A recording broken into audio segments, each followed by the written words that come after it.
ॐ श्री गणेशाय नमः। अथ देव्याः कवचं विनियोगः। ॐ अस्य श्री चण्डी कवचस्य ब्रह्मा ऋषिः अनुष्टुप् छन्दः चामुण्डा देवता अङ्गन्यासोक्तमातरो बीजं दिग्बन्धदेवतास्तत्त्वं श्रीजगदम्बा प्रीत्यर्थे जपे विनियोगः। ॐ नमश्चण्डिकायै। ॐ मार्कण्डेय उवाच। ॐ यदगुह्यं परमं लोके सर्वरक्षाकरं नृणां यन्न कस्यचिदाख्यातं तन्मे ब्रूहि पितामह। ब्रह्मोवाच अस्ति गुह्यतमं विप्र सर्वभूतोपकारकं देव्यास्तु कवचं पुण्यं तच्छृणुस्व महामुने। प्रथमं शैलपुत्री च द्वितीयं ब्रह्मचारिणी तृतीयं चन्द्रघण्टेति कूष्माण्डेति चतुर्थकं पञ्चमं स्कन्दमातेति षष्ठं कात्यायनीति च सप्तमं कालरात्रीति महागौरीति चाष्टमं नवमं सिद्धिदात्री च नवदुर्गाः प्रकीर्तिताः। उक्तान्येतानि नामानि ब्रह्मणेव महात्मनाम् अग्निना दह्यमानस्तु शत्रुमध्ये गतोरणे विषमे दुर्गमे चैव भयार्ताः शरणं गताः न तेषां जायते किञ्चिद् अशुभं रणसङ्कटे नापदं तस्य पश्यामि शोकदुःखभयं नहि येस्तु भक्त्या स्मृता नूनं तेषां वृद्धि प्रजायते ये त्वां स्मरन्ति देवेशि रक्षसे तान्न संशयः। प्रेतसंस्था तु चामुण्डा वाराही महिषासना ऐन्द्री गजसमारूढा वैष्णवी गरुडासना माहेश्वरी वृषारूढा कौमारी शिखिवाहना लक्ष्मीः पद्मासना देवी पद्महस्ता हरिप्रिया श्वेतरूपधरा देवी ईश्वरी वृषवाहना ब्राह्मी हंससमारूढा सर्वाभरणभूषिता इत्येता मातरः सर्वाः सर्वयोगसमन्विताः नानाभरणशोभाढ्या नानारत्नोपशोभिताः दृश्यन्ते रथमारूढा देव्यः क्रोधसमाकुलाः शङ्खं चक्रं गदां शक्तिं हलं च मुसलायुधं खेटकं तोमरं चैव परशुं पाशमेव च कुन्तायुधं त्रिशूलं च शारङ्गमायुधमुत्तमं दैत्यानां देहनाशाय भक्तानामभयाय च धारयन्त्यायुधानीत्थं देवानां च हिताय वै। नमस्तेस्तु महारौद्रे महाघोरपराक्रमे महाबले महोत्साहे महाभयविनाशिनी त्राहि मां देवि दुष्प्रेक्षे शत्रूणां भयवर्धिनी प्राच्यां रक्षतु मामेन्द्री आग्नेयामग्निदेवता दक्षिणेऽवतु वाराही नैऋत्यां खड्गधारिणी प्रतीच्यां वारुणी रक्षेत् वायव्यां मृगवाहिनी उदीच्यां पातु कौमारी ऐशान्यां शूलधारिणी ऊर्ध्वं ब्रह्माणि मे रक्षेत् धस्ताद्वैष्णवी तथा एवं दश दिशो रक्षेत् चामुण्डा शववाहना जया मे चाग्रतः पातु विजया पातु पृष्ठतः अजिता वामपार्श्वे तु दक्षिणे चापराजिता शिखामुद्योतिनी रक्षे दुमामूर्ध्नि व्यवस्थिता मालाधरी ललाटे च भ्रुवौ रक्षेद्यशस्विनी त्रिनेत्रा च भ्रुवोर्मध्ये यमघण्टा च नासिके शङ्खिनी चक्षुषोर्मध्ये श्रोत्रयोर्द्वारवासिनी कपोलौ कालिका रक्षेत् कर्णमूले तु शाङ्करी नासिकायां सुगन्धा च उत्तरोष्ठे च चर्चिका अधरे चामृतकला जिह्वायां च सरस्वती दन्तान् रक्षतु कौमारी कंठदेशे तु चंडिका घंटिकां चित्रघंटा च महामाया च तालुके कामाक्षी चिबुकं रक्षेद् वाचं मे सर्वमङ्गला ग्रीवायां भद्रकाली च पृष्ठवंशे धनुर्धरी नीलग्रीवा बहिः कण्ठे नलिकां नलकोबरी स्कन्धयोः खड्गिनी रक्षेद् बाहो मे वज्रधारिणी हस्तयोर्दण्डिनी रक्षे दम्बिका चाङ्गुलीषु च नखाञ्छूलेश्वरी रक्षेत् कुक्षौ रक्षेत् कुलेश्वरी स्तनौ रक्षेन्महादेवी मनः शोकविनाशिनी हृदये ललिता देवी उदरे शूलधारिणी नाभौ च कामिनी रक्षेत् गुह्यं गुह्येश्वरी तथा पूतना कामिका मेढुं गुदे महिषवाहिनी कट्यां भगवती रक्षेत् जानुनी विन्ध्यवासिनी जङ्घे महाबला रक्षेत् सर्वकामप्रदायिनी गुल्फयोर्नारसिंही च पादपृष्ठे तु तैजसी पादाङ्गुलीषु श्रीरक्षेत् पादाधस्तलवासिनी नखान् दष्ट्राकराली च केशाश्चैवोर्ध्वकेशिनी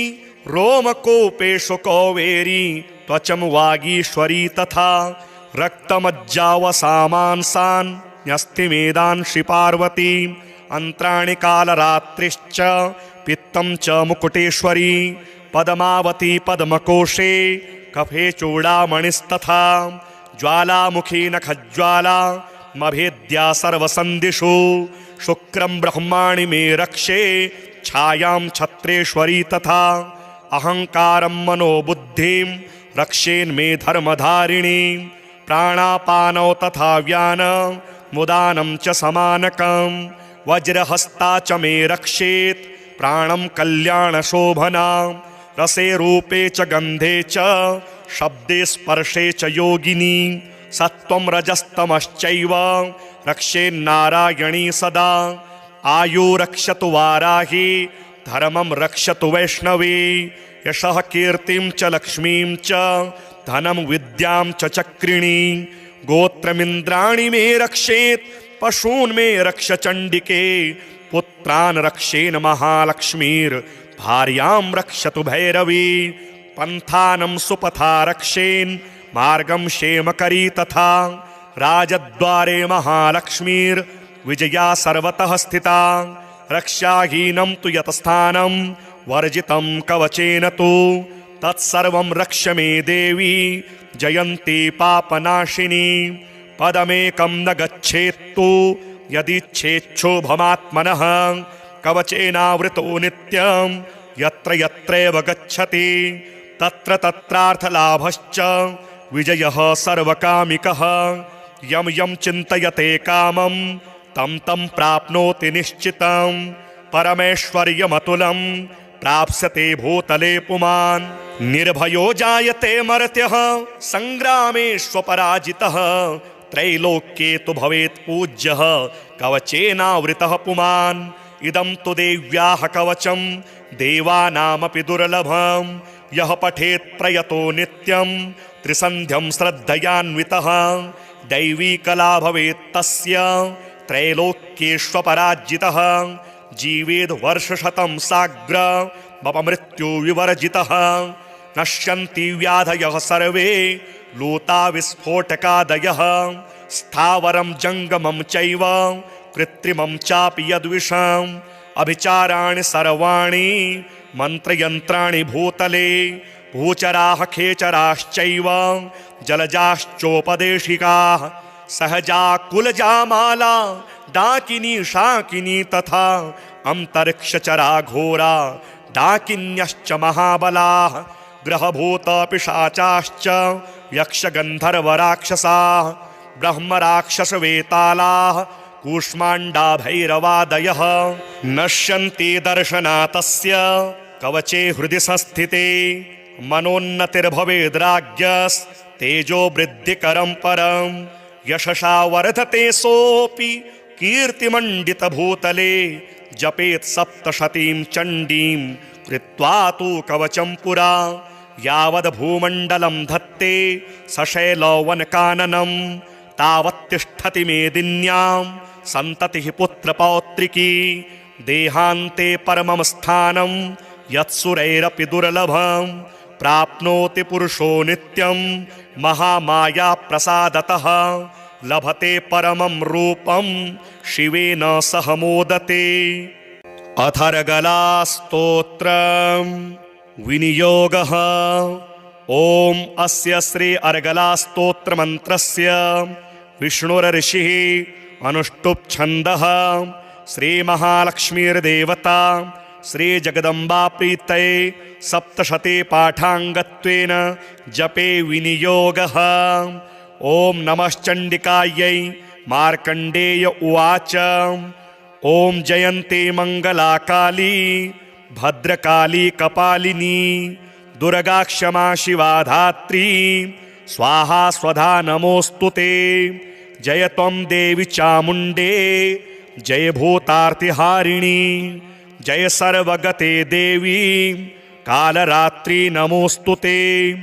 मधुकैटभविद्रावी विधात्री वरदे नमः। रूपं देहि जयं देहि यशो देहि द्विषो जहि। महिषासुरनिर्नाशी भक्तानां सुखदे नमः। रूपं देहि जयं देहि यशो देहि द्विषो जहि। रक्तबीजवधे देवी चण्डमुण्डविनाशिनी रूपं देहि जयं देहि यशो देहि द्विषो जहि। शुम्भस्यैव निशुम्भस्य धूम्राक्षस्य च मर्दिनी रूपं देहि जयं देहि यशो देहि द्विषो जहि। वन्दिताङ्घ्रियुगे देवी सर्वसौभाग्यदायिनी रूपं देहि जयं देहि यशो देहि द्विषो जहि। अचिन्त्यरूपचरिते सर्वशत्रुविनाशिनी रूपं देहि जयं देहि यशो देहि द्विषो जहि। न तेभ्यः सर्वदा भक्त्या चण्डिके दुरितापहे रूपं देहि जयं देहि यशो देहि द्विषो जहि।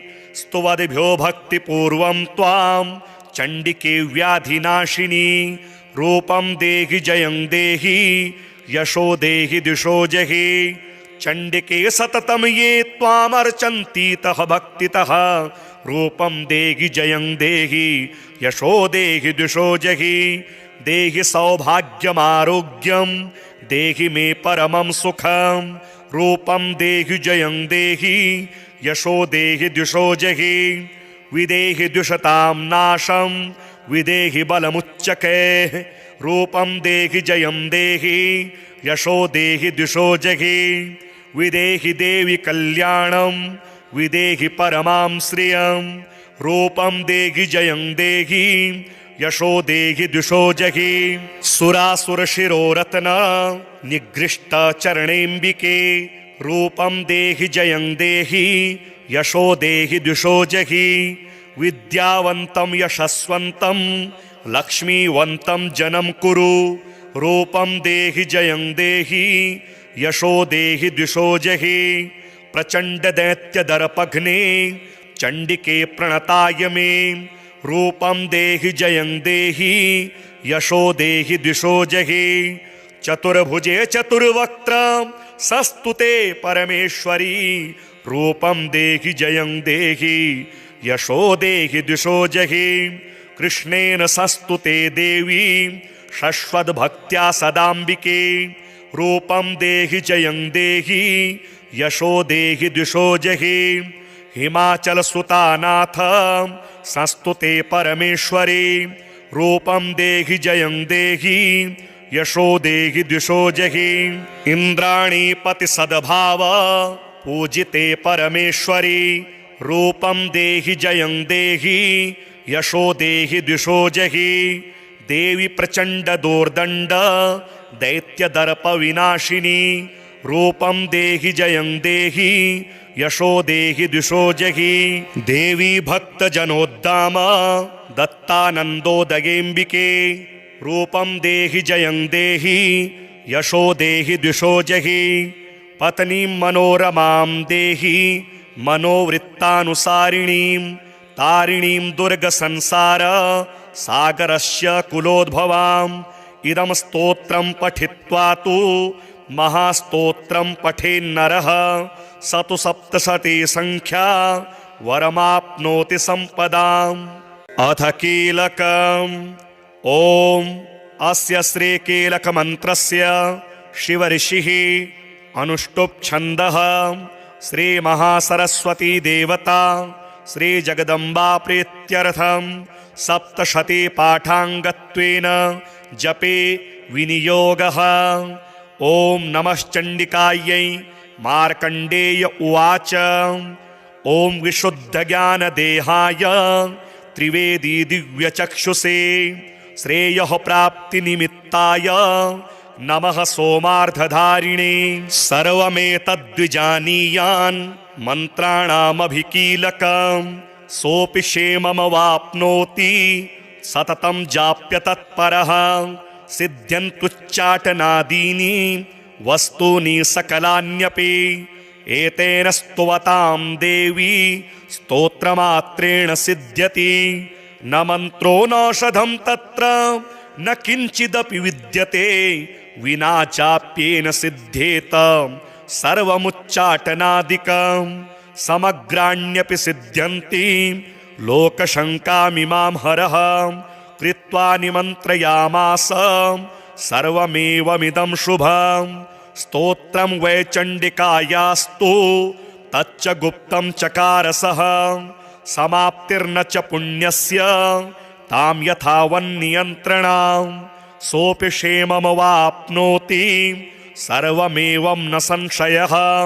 कृष्णायां वा चतुर्दश्याम् अष्टाम्यां वा समाहितः ददाति प्रतिगृह्णाति नान्यथैषा प्रसीदति। इत्थं रूपेण कीलेन महादेवेन कीलितं यो निष्कीलां विधायैनां नित्यं जपति सस्फुटं। स सिद्धः स गणः सोऽपि गन्धर्वो जायते नरः। न चैवाप्यटतस्तस्य भयं क्वापि ह जायते। नापमृत्युवशं याति मृतो मोक्षमवाप्नुयात्। ज्ञात्वा प्रारभ्य कुर्वीत न कुर्वाणो विनश्यति। ततो ज्ञात्वैव सम्पन्नमिदं प्रारभ्यते बुधेः। सौभाग्यादि च यत् किञ्चिद् दृश्यते ललनाजने तत्सर्वं तत्प्रसादेन तेन जाप्यमिदं शुभम्। शनैस्तु जप्यमानेऽस्मिन् स्तोत्रे सम्पत्तिरुच्यते भवत्येव समग्रापि ततः प्रारभ्यमेव तत्। ऐश्वर्यं यत् प्रसादेन सौभाग्यारोग्यसम्पदः शत्रुहानिः परो मोक्ष्यः स्तूयते सा न किं जने। ॐ श्रीगणेशाय नमः। अथ देव्याः कवचं विनियोगः। ॐ अस्य श्रीचण्डीकवचस्य ब्रह्मा ऋषिः अनुष्टुप् छन्दः चामुण्डा देवता अङ्गन्यासोक्तमातरो बीजं दिग्बन्धदेवतास्तत्त्वं श्रीजगदम्बा प्रीत्यर्थे जपे विनियोगः। ॐ नमश्चण्डिकायै।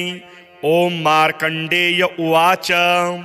ॐ यदगुह्यं परमं लोके सर्वरक्षाकरं नृणां यन्न कस्यचिदाख्यातं तन्मे ब्रूहि पितामह। ब्रह्मोवाच। अस्ति गुह्यतमं विप्रा सर्वभूतोपकारकं देव्यास्तु कवचं पुण्यं तच्छृणुस्व महामुने। प्रथमं शैलपुत्री च द्वितीयं ब्रह्मचारिणी तृतीयं चन्द्रघण्टेति कूष्माण्डेति चतुर्थकं पञ्चमं स्कन्दमातेति षष्ठं कात्यायनीति च सप्तमं कालरात्रीति महागौरीति चाष्टमं नवमं सिद्धिदात्री च नवदुर्गः प्रकीर्तिताः। उक्तान्येतानि नामानि ब्रह्मणेव महात्मनाम् अग्निना दह्यमानस्तु शत्रुमध्ये गतोरणे विषमे दुर्गमे चैव हयार्ताः शरणं गताः न तेषां जायते किञ्चिद् अशुभं रणसङ्कटे नापदं तस्य पश्यामि शोकदुःखभयं नहि येस्तु भक्त्या स्मृता नूनं तेषां वृद्धि प्रजायते ये त्वां स्मरन्ति देवेशि रक्षसे तान्न संशयः प्रेतसंस्था तु चामुण्डा वाराही महिषासना ऐन्द्री गजसमारूढा वैष्णवी गरुडासना माहेश्वरी वृषारूढा कौमारी शिखिवाहना लक्ष्मीः पद्मासना देवी पद्महस्ता हरिप्रिया श्वेतरूपधरा देवी ईश्वरी वृषवाहना ब्राह्मी हंससमारूढा सर्वाभरणभूषिता इत्येता मातरः सर्वाः सर्वयोगसमन्विताः नानाभरणशोभाढ्या नानारत्नोपशोभिताः दृश्यन्ते रथमारूढा देव्यः क्रोधसमाकुलाः शङ्खं चक्रं गदां शक्तिं हलं च मुसलायुधं हेटकं तोमरं चैव परशुं पाशमेव च कुन्तायुधं त्रिशूलं च शारङ्गमायुधमुत्तमं दैत्यानां देहनाशाय भक्तानामभयाय च धारयन्त्यायुधानीत्थं देवानां च हिताय वै नमस्तेऽस्तु महारौद्रे महाघोरपराक्रमे महाबले महोत्साहे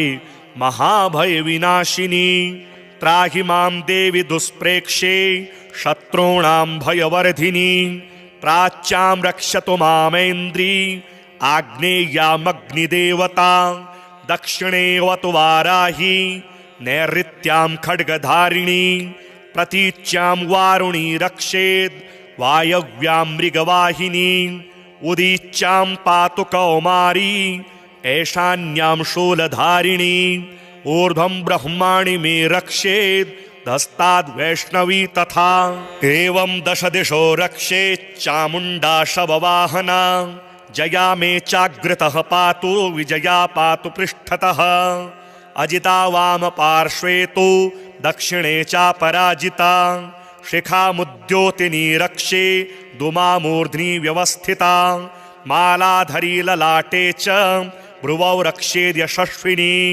त्रिनेत्रा च भ्रुवोर्मध्ये यमघण्टा च नासिके शङ्खिनी चक्षुषोर्मध्ये श्रोत्रयोर्द्वारवासिनी कपोलौ कालिका रक्षेत् कर्णमूले तु शाङ्करी नासिकायां सुगन्धा च उत्तरोष्ठे च चर्चिका अधरे चामृतकला जिह्वायां च सरस्वती दन्तान् रक्षतु कौमारी कण्ठदेशे तु चण्डिका घण्टिकां चित्रघण्टा च महामाया च तालुके कामाक्षी चिबुकं रक्षेद् वाचं मे सर्वमङ्गला ग्रीवायां भद्रकाली च पृष्ठवंशे धनुर्धरी नीलग्रीवा बहिः कण्ठे नलिकां नलकूबरी स्कन्धयोः खड्गिनी रक्षेद् बाहू मे वज्रधारिणी हस्तयोर्दण्डिनी रक्षे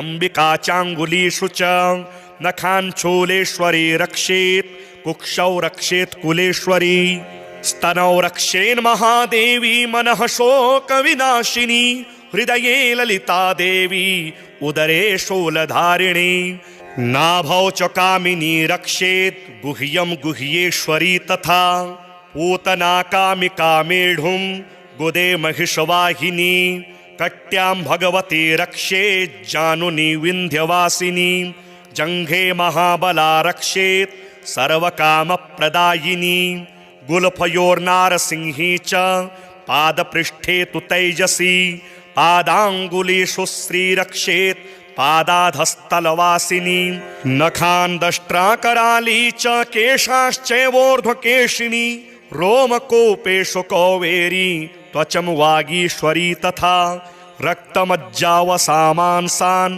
न्यस्तिमेदांशि पार्वती अन्त्राणि कालरात्रिश्च पित्तं च मुकुटेश्वरी पद्मावती पद्मकोशे कफे चूडामणिस्तथा ज्वालामुखी नखज्वाला मभेद्या सर्वसन्दिषु शुक्रं ब्रह्माणि मे रक्षे छायां छत्रेश्वरी तथा अहंकारं मनोबुद्धिं रक्षेन्मे धर्मधारिणी प्राणापानौ तथा व्यानं मुदानं च समानकं वज्रहस्ता च मे रक्षेत् प्राणं कल्याणशोभनां रसे रूपे च गन्धे च शब्दे स्पर्शे च योगिनी सत्त्वं रजस्तमश्चैव रक्षेन्नारायणी सदा आयु रक्षतु वाराही धर्मं रक्षतु वैष्णवी यशः कीर्तिं च लक्ष्मीं च धनं विद्यां च चक्रिणी गोत्रमिन्द्राणि मे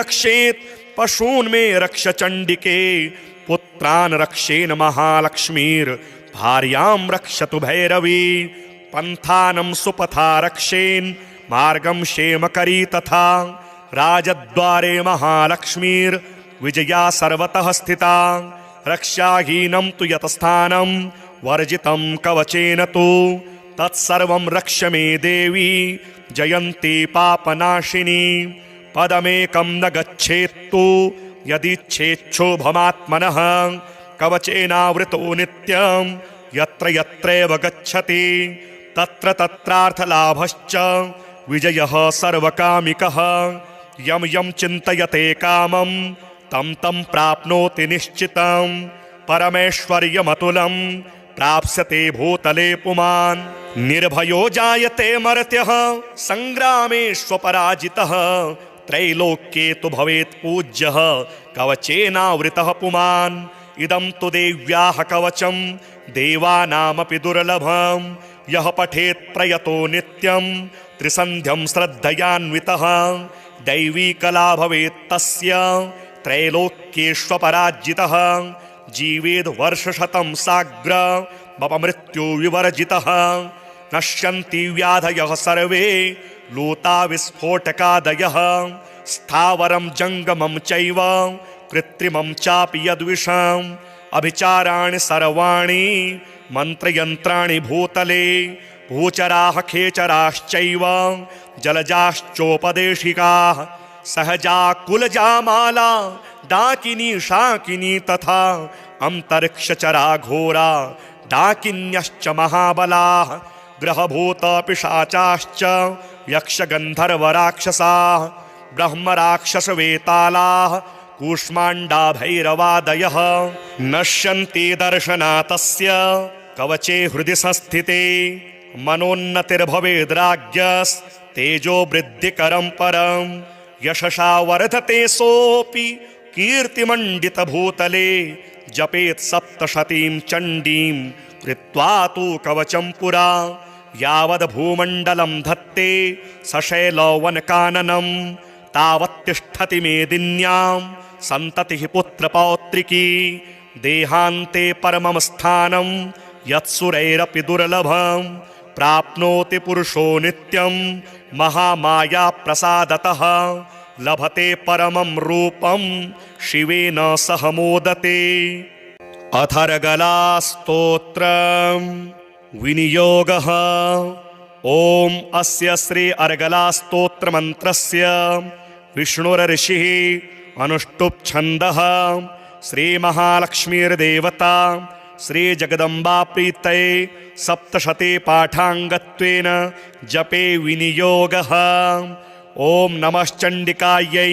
मार्कण्डेय उवाच ओम जयन्ती मंगला काली भद्रकाली कपालिनी दुर्गा क्षमा शिवा धात्री स्वाहा स्वधा नमोस्तुते। जय त्वं देवी चामुण्डे जय भूतार्तिहारिणी जय सर्वगते देवी कालरात्रि नमोस्तुते। मधुकैटभविद्रावी विधात्री वरदे नमः। रूपं देहि जयं देहि यशो देहि द्विषो जहि। महिषासुरनिर्णाशी भक्तानां सुखदे नमः। रूपं देहि जयं देहि यशो देहि द्विषो जहि। रक्तबीजवधे देवी चण्डमुण्डविनाशिनी रूपं देहि जयं देहि यशो देहि द्विषो जहि।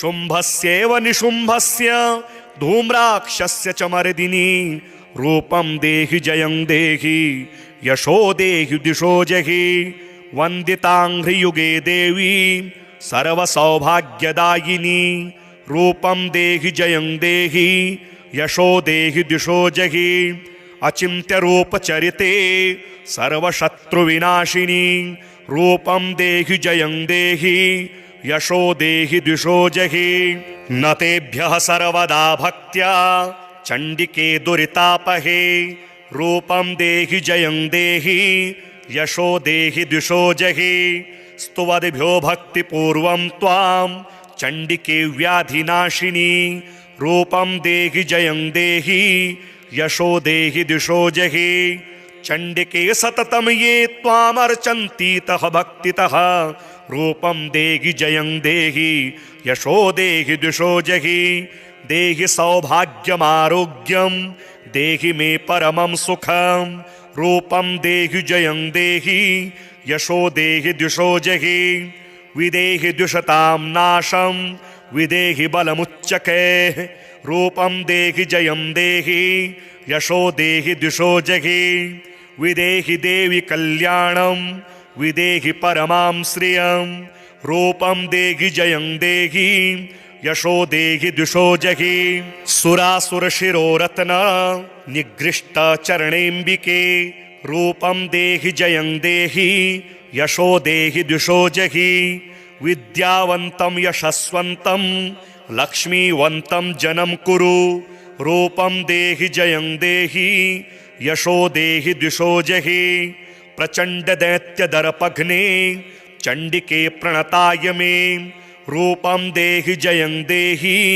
यशो देहि दिशो जहि चतुर्भुजे चतुर्वक्त्र सस्तुते परमेश्वरी रूपं देहि जयं देहि यशो देहि दिशो जहि कृष्णेन संस्तुते देवी शश्वद्भक्त्या सदाम्बिके रूपं देहि जयं देहि यशो देहि दिशो जहि हिमाचलसुतानाथ संस्तुते परमेश्वरी रूपं देहि जयं देहि यशो देहि दिशो जहि इन्द्राणीपति सद्भाव पूजिते परमेश्वरी रूपं देहि जयं देहि यशो देहि दिशो जहि देवी प्रचण्ड दोर्दण्ड दैत्यदर्प विनाशिनी रूपं देहि जयं देहि यशो देहि दिशो जहि देवी भक्तजनोद्दाम दत्तानन्दोदयेऽम्बिके रूपं देहि जयं देहि यशो देहि दिशो जहि पत्नीं मनोरमां देहि मनोवृत्तानुसारिणीं तारिणीं दुर्गसंसार सागरस्य कुलोद्भवाम् इदं स्तोत्रं पठित्वा तु महास्तोत्रं पठेन्नरः स तु सप्तशती संख्या वरमाप्नोति सम्पदाम् अथ कीलकम् ॐ अस्य श्रीकीलकमन्त्रस्य शिवऋषिः अनुष्टुप् छन्दः श्रीमहासरस्वती देवता श्रीजगदम्बा प्रीत्यर्थं सप्तशती पाठाङ्गत्वेन जपे विनियोगः। ॐ नमश्चण्डिकायै।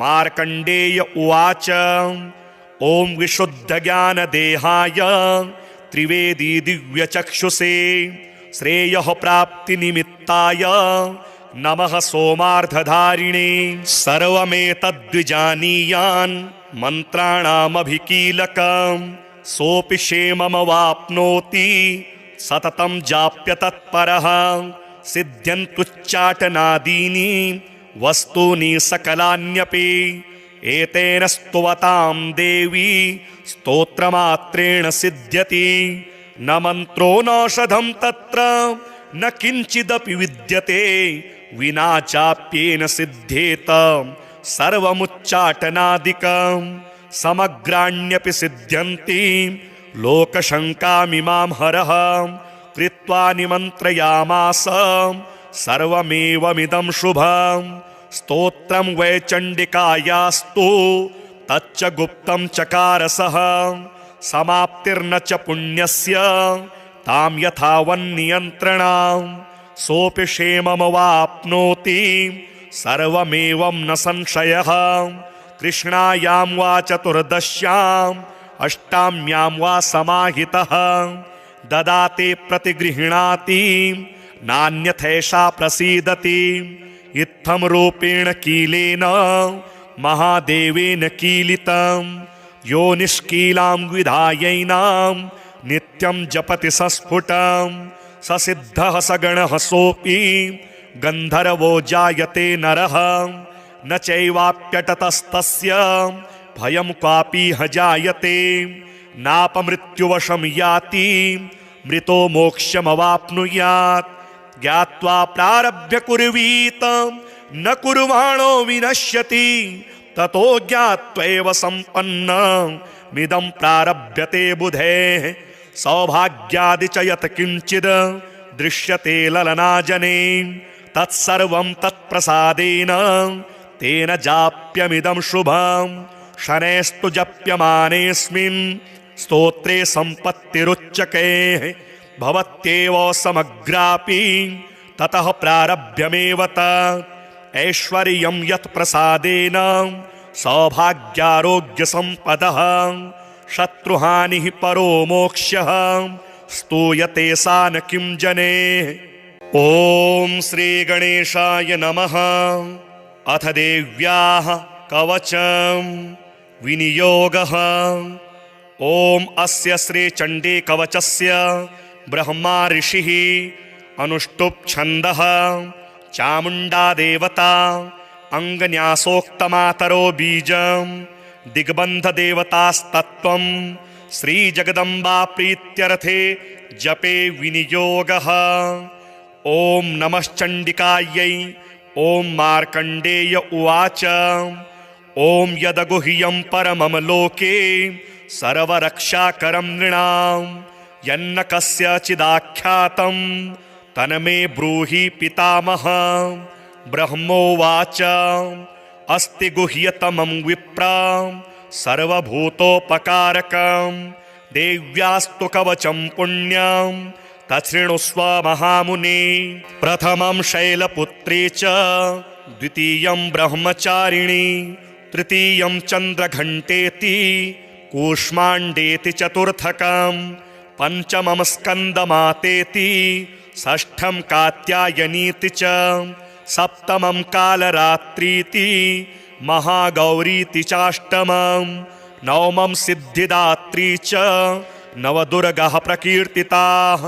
उक्तान्येतानि नामानि ब्रह्मणेव महात्मनाम् अग्निना दह्यमानस्तु शत्रुमध्ये गतोरणे विषमे दुर्गमे चैव भयार्ताः शरणं गताः न तेषां जायते किञ्चिद् अशुभं रणसङ्कटे नापदं तस्य पश्यामि शोकदुःखभयं नहि।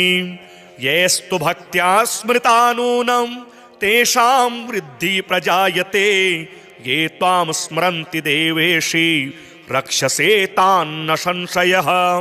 प्रेतसंस्था तु चामुण्डा वाराही महिषासना ऐन्द्री गजसमारूढा वैष्णवी गरुडासना माहेश्वरी वृषारूढा कौमारी शिखिवाहना लक्ष्मीः पद्मासना देवी पद्महस्ता हरिप्रिया श्वेतरूपधरा देवी ईश्वरी वृषवाहना ब्राह्मी हंससमारूढा सर्वाभरणभूषिता इत्येता मातरः सर्वाः सर्वयोगसमन्विताः नानाभरणशोभाढ्या नानारत्नोपशोभिताः दृश्यन्ते रथमारूढा देव्यः क्रोधसमाकुलाः शङ्खं चक्रं गदां शक्तिं हलं च मुसलायुधं हेटकं तोमरं चैव परशुं पाशमेव च कुन्तायुधं त्रिशूलं च शारङ्गमायुधमुत्तमं दैत्यानां देहनाशाय भक्तानामभयाय च धारयन्त्यायुधानीत्थं देवानां च हिताय वै। नमस्तेऽस्तु महारौद्रे महाघोरपराक्रमे महाबले महोत्साहे महाभयविनाशिनी त्राहि मां देवि दुष्प्रेक्षे शत्रूणां भयवर्धिनी प्राच्यां रक्षतु मामेन्द्री आग्नेयामग्निदेवता दक्षिणेऽवतु वाराही नैऋत्यां खड्गधारिणी प्रतीच्यां वारुणी रक्षेत् वायव्यां मृगवाहिनी उदीच्यां पातु कौमारी ऐशान्यां शूलधारिणी ऊर्ध्वं ब्रह्माणि मे रक्षेत् धस्ताद् वैष्णवी तथा एवं दश दिशो रक्षेत् चामुण्डा शववाहना जया मे चाग्रतः पातु विजया पातु पृष्ठतः अजिता वाम पार्श्वे तु दक्षिणे चापराजिता शिखामुद्योतिनी रक्षे दुमामूर्ध्नि व्यवस्थिता मालाधरी ललाटे च भ्रुवौ रक्षेद्यशस्विनी त्रिनेत्रा च भ्रुवोर्मध्ये यमघण्टा च नासिके शङ्खिनी चक्षुषोर्मध्ये श्रोत्रयोर्द्वारवासिनी कपोलौ कालिका रक्षेत् कर्णमूले तु शाङ्करी नासिकायां सुगन्धा च उत्तरोष्ठे च चर्चिका अधरे चामृतकला जिह्वायां च सरस्वती दन्तान् रक्षतु कौमारी कण्ठदेशे तु चण्डिका घण्टिकां चित्रघण्टा च महामाया च तालुके कामाक्षी चिबुकं रक्षेद् वाचं मे सर्वमङ्गला ग्रीवायां भद्रकाली च पृष्ठवंशे धनुर्धरी नीलग्रीवा बहिः कण्ठे नलिकां नलकूबरी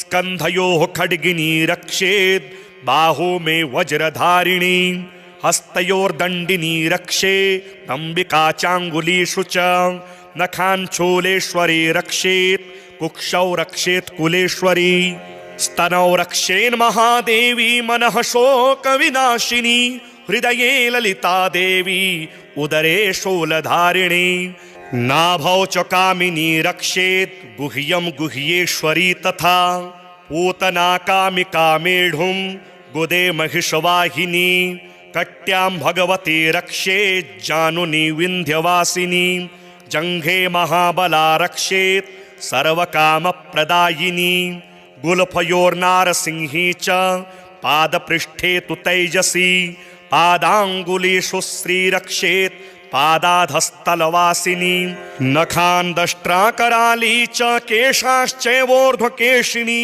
रोमकूपेषु कौवेरी त्वचं वागीश्वरी तथा रक्तमज्जावसामांसान् न्यस्तिमेदान् श्रीपार्वती अन्त्राणि कालरात्रिश्च पित्तं च मुकुटेश्वरी पद्मावती पद्मकोशे कफे चूडामणिस्तथा ज्वालामुखी नखज्वाला मभेद्या सर्वसन्दिषु शुक्रं ब्रह्माणि मे रक्षे छायां छत्रेश्वरी तथा अहङ्कारं मनोबुद्धिं रक्षेन्मे धर्मधारिणी प्राणापानौ तथा व्यान मुदानं च समानकं वज्रहस्ता च मे रक्षेत् प्राणं कल्याणशोभना रसे रूपे च गन्धे च शब्दे स्पर्शे च योगिनी सत्त्वं रजस्तमश्चैव रक्षेन्नारायणी सदा आयु रक्षतु वाराही धर्मं रक्षतु वैष्णवी यशः कीर्तिं च लक्ष्मीं च धनं विद्यां च चक्रिणी गोत्रमिन्द्राणि मे रक्षेत् पशून् मे रक्ष चण्डिके पुत्रान् रक्षेन् महालक्ष्मीर्भार्यां रक्षतु भैरवी पन्थानं सुपथा रक्षेन् मार्गं क्षेमकरी तथा राजद्वारे महालक्ष्मीर्विजया सर्वतः स्थिता रक्षाहीनं तु यतस्थानं वर्जितं कवचेन तु तत्सर्वं रक्ष मे देवी जयन्ती पापनाशिनी पदमेकं न गच्छेत्तु यदिच्छेच्छोभमात्मनः कवचेनावृतो नित्यं यत्र यत्रैव गच्छति तत्र तत्रार्थलाभश्च विजयः सर्वकामिकः यं यं चिन्तयते कामं तं तं प्राप्नोति निश्चितं परमेश्वर्यमतुलं प्राप्स्यते भूतले पुमान् निर्भयो जायते मर्त्यः संग्रामेष्वपराजितः त्रैलोक्ये तु भवेत् पूज्यः कवचेनावृतः पुमान्। इदं तु देव्याः कवचं देवानामपि दुर्लभं यः पठेत् प्रयतो नित्यं त्रिसन्ध्यं श्रद्धयान्वितः दैवी कला भवेत् तस्य त्रैलोक्येष्वपराजितः जीवेद् वर्षशतं साग्र मृत्यु विवर्जितः नश्यन्ति व्याधयः सर्वे लूता विस्फोटकादयः स्थावरं जङ्गमं चैव कृत्रिमं चापि यद्विषम् अभिचाराणि सर्वाणि मन्त्रयन्त्राणि भूतले भूचराः खेचराश्चैव जलजाश्चोपदेशिकाः सहजा कुलजामाला डाकिनी शाकिनी तथा अन्तरिक्षचरा घोरा डाकिन्यश्च महाबलाः ग्रहभूतपिशाचाश्च यक्षगन्धर्वराक्षसाः ब्रह्मराक्षसवेतालाः कूष्माण्डा भैरवादयः नश्यन्ति दर्शनातस्य कवचे हृदि संस्थिते मनोन्नतिर्भवेद्राज्ञस्तेजो वृद्धिकरं परं यशसा वर्धते सोऽपि कीर्तिमण्डितभूतले जपेत् सप्तशतीं चण्डीं कृत्वा तु कवचं पुरा यावद् भूमण्डलं धत्ते सशैलवनकाननं तावत् तिष्ठति मेदिन्यां सन्ततिः पुत्रपौत्रिकी देहान्ते परमं स्थानं यत्सुरैरपि दुर्लभं प्राप्नोति पुरुषो नित्यं महामाया प्रसादतः लभते परमं रूपं शिवेन सह मोदते। अथर्गलास्तोत्रं विनियोगः। ॐ अस्य श्री अर्गलास्तोत्रमन्त्रस्य विष्णुर्षिः अनुष्टुप् छन्दः श्रीमहालक्ष्मीर्देवता श्रीजगदम्बा प्रीतये सप्तशते पाठाङ्गत्वेन जपे विनियोगः। ॐ नमश्चण्डिकायै। मार्कण्डेय उवाच ॐ जयन्ते मङ्गलाकाली भद्रकाली कपालिनी दुर्गा क्षमा शिवा धात्री स्वाहा स्वधा नमोऽस्तु ते। जय त्वं देवी चामुण्डे जय भूतार्तिहारिणी जय सर्वगते देवी कालरात्रि नमोऽस्तु ते। मधुकैटभविद्रावी विधात्री वरदे नमः। रूपं देहि जयं देहि यशो देहि द्विषो जहि महिषासुरनिर्णाशी भक्तानां सुखदे नमः। रूपं देहि जयं देहि यशो देहि द्विषो जहि रक्तबीजवधे देवी चण्डमुण्डविनाशिनी रूपं देहि जयं देहि यशो देहि द्विषो जहि शुम्भस्यैव निशुम्भस्य धूम्राक्षस्य च मर्दिनी रूपं देहि जयं देहि यशो देहि द्विषो जहि वन्दिताङ्घ्रियुगे देवी सर्वसौभाग्यदायिनी रूपं देहि जयं देहि यशो देहि द्विषो जहि अचिन्त्यरूपचरिते सर्वशत्रुविनाशिनी रूपं देहि जयं देहि यशो देहि द्विषो जहि न तेभ्यः सर्वदा भक्त्या चण्डिके दुरितापहे रूपं देहि जयं देहि यशो देहि द्विषो जहि स्तुवद्भ्यो भक्तिपूर्वं त्वां